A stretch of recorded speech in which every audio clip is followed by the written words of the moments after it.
नेत्रहीन संत। एक बार एक राजा अपने सहचरों के साथ शिकार खेलने जंगल में गया। वहाँ शिकार के चक्कर में एक दूसरे से बिछड़ गए और एक दूसरे को खोजते हुए राजा एक नेत्रहीन संत की कुटिया में पहुँच गए। पहुंचकर अपने बिछड़े हुए साथियों के बारे में पूछा।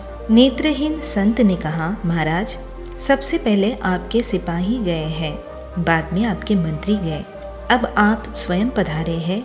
इसी रास्ते से आप आगे चले जाएं तो मुलाकात हो ही जाएगी।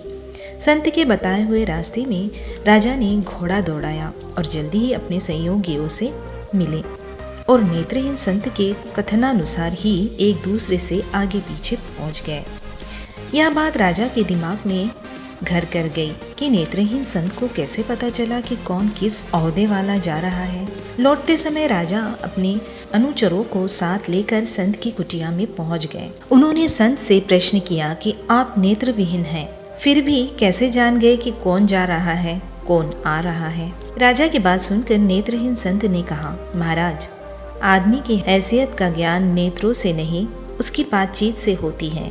सबसे पहले जब आपके सिपाही मेरे पास से गुजरे तब उन्होंने मुझसे पूछा कि ए अंधे, इधर से किसी को जाते हुए की आहट सुनाई दी क्या? तो मैं समझ गया कि यह संस्कार विहीन छोटी पदवी वाले सिपाही ही होंगे।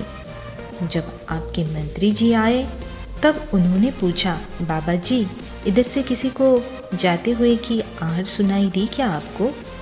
तो मैं समझ गया कि यह किसी उच्च ओहदे वाला होगा, क्योंकि बिना संस्कारित व्यक्ति किसी बड़े पद पर आसीन नहीं होता।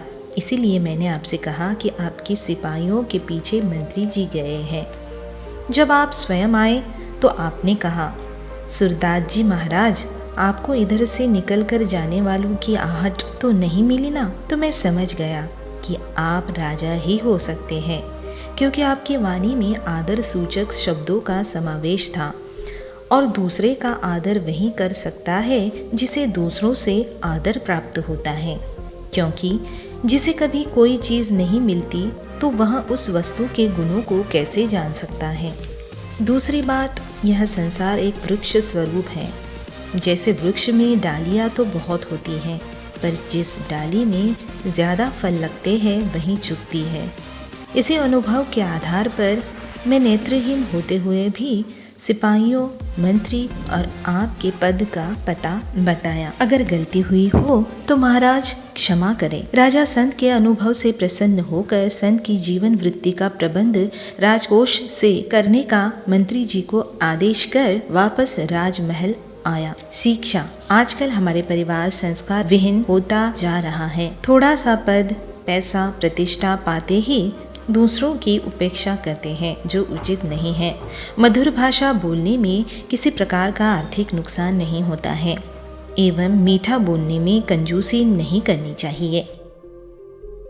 न्यू दिशा मोटिवेशनल चैनल के और वीडियोस देखने के लिए लाइक करें, शेयर करें, सब्सक्राइब करें और बेल आइकन बटन को दबाएं। देखने के लिए धन्यवाद।